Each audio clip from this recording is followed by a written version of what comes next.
नमस्कार छात्रों।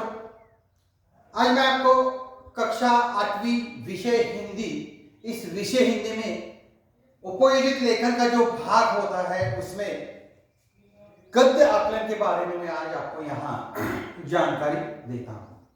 छात्रों ध्यान दीजिए, गद्य आकलन में दिए गए अपठित परिचय जो पाठ्यक्रम के बाहर का होता है उसे हम क्या कहते हैं, अपठित परिचय को पढ़कर उस पर 5 प्रश्न तैयार करना है।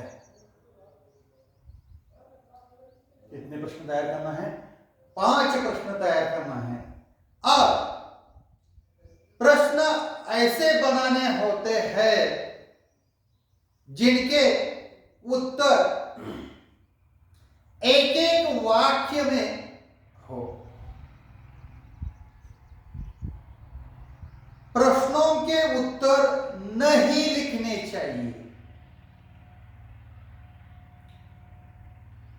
इस गद्य आकलन पर आधारित प्रश्न कैसे होता है इसके बारे में मैं आपको जानकारी देता हूं। देखो छात्रों, प्रश्न कैसे होता है। निम्नलिखित परिच्छेद पढ़कर उस पर ऐसे 5 प्रश्न तैयार कीजिए जिसके उत्तर एक एक वाक्य में हो।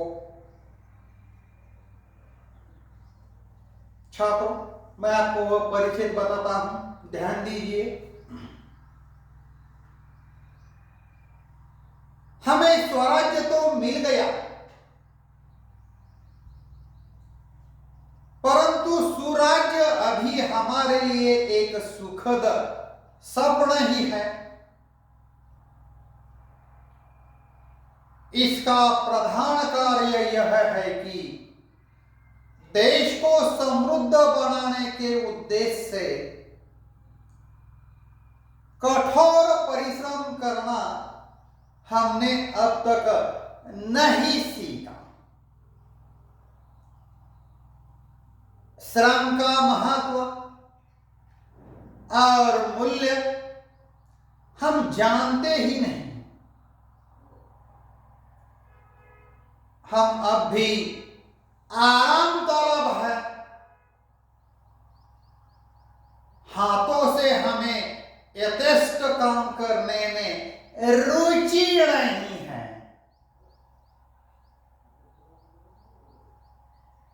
हाथों से काम करने का हम हीन लक्षण समझते हैं। हम कम से कम काम द्वारा जीविका चाहते हैं। हम यही सोचते हैं कि किस तरह काम से बचाए जाए। यह दूषित मनोवृत्ति राष्ट्र की आत्मा में जा बैठी है और वहां से हटती नहीं। यदि हम इससे मुक्त नहीं होते और आज समाज से हम जितना पा रहे हैं या लेना चाहते हैं उससे कई गुना अधिक उसे अपने कठोर श्रम से नहीं देते तो देश आगे नहीं जा सकता और सुराज्य में परिणित नहीं हो सकता।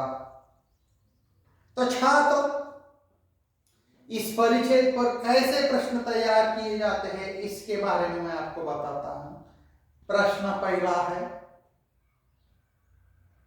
देश को समृद्ध बनाने के लिए हमें क्या करना चाहिए? प्रश्न चिन्ह। अगला प्रश्न है, कौन सी दूषित मनोवृत्तियां राष्ट्र की आत्मा जा बैठी है प्राश्रण चिन्ह। तीसरा प्रश्न है, स्वराज्य सुराज्य में कब परिणत होगा? प्राश्रण चिन्ह। चौथा प्रश्न है, हमें किस बात में रुचि नहीं है? प्राश्रण चिन्ह। जब हम प्रश्न तैयार करते हैं तो उसके अंत में हमें क्या देना चाहिए? प्राश्रण चिन्ह। और अंत में पांचवा जो प्रश्न है, उपर्युक्त गद्य खंड के लिए उचित शीर्षक दीजिए।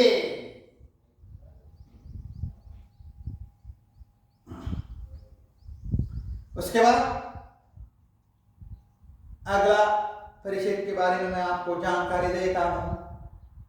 परिच्छेद ऐसा है, छात्र ध्यान दीजिए। स्त्रियों की शिक्षा का स्वरूप पुरुषों की शिक्षा के स्वरूप से अलग रहना चाहिए। कताई, बुनाई, सिलाई, कटाई आदि की शिक्षा तो उन्हें दी ही जाए, किंतु इसी के साथ उन्हें कुटीर उद्योगों में भी निपुण बनाना जाना चाहिए,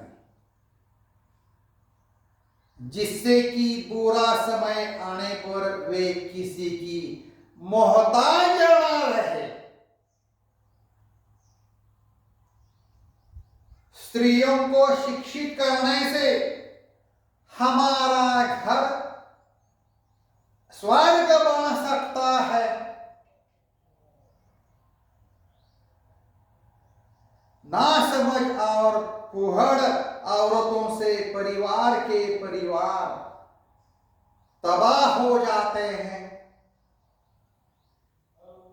जिन घरों की स्त्रियां सुशिक्षित और सुसंस्कृत होती है, वे घर जिंदा विश्वविद्यालय होते हैं।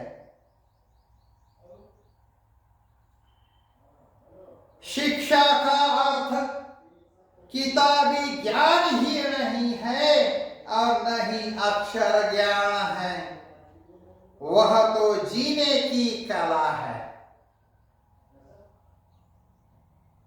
देखो इस परिचय पर कैसे प्रश्न तैयार करना चाहिए। पहला प्रश्न है, स्त्रियों को किस प्रकार की शिक्षा देनी चाहिए? प्रश्न चिन्ह। अगला प्रश्न है, हमारा घर स्वर्ग कब बन सकता है? प्रश्न चिन्ह। तीसरा प्रश्न है, जिंदा विश्वविद्यालय किसे कहा गया है? प्रश्न चिन्ह। चौथा प्रश्न है, शिक्षा का अर्थ क्या है? प्रश्न चिन्ह। और अंत में पांचवा जो प्रश्न है, उपर्युक्त गद्य खंड के लिए उचित शीर्षक दीजिए। तो छात्र, आज मैंने आपको कक्षा 8वीं विषय हिंदी, इस विषय हिंदी में उपयोजित लेखन में अलग एक जो भाग है उसका नाम है गद्य आकलन। इस गद्य आकलन पर मैंने आपको 2 परिच्छेद के बारे में जानकारी दी और उस पर कैसे प्रश्न तैयार करने हैं और कितने प्रश्न तैयार करने हैं और प्रश्न के अंत में क्या देना चाहिए, प्रश्न चिन्ह देना है, इसके बारे में मैंने आपको जानकारी दी। तो छात्रों, यहां मैं ठहरता हूं। धन्यवाद।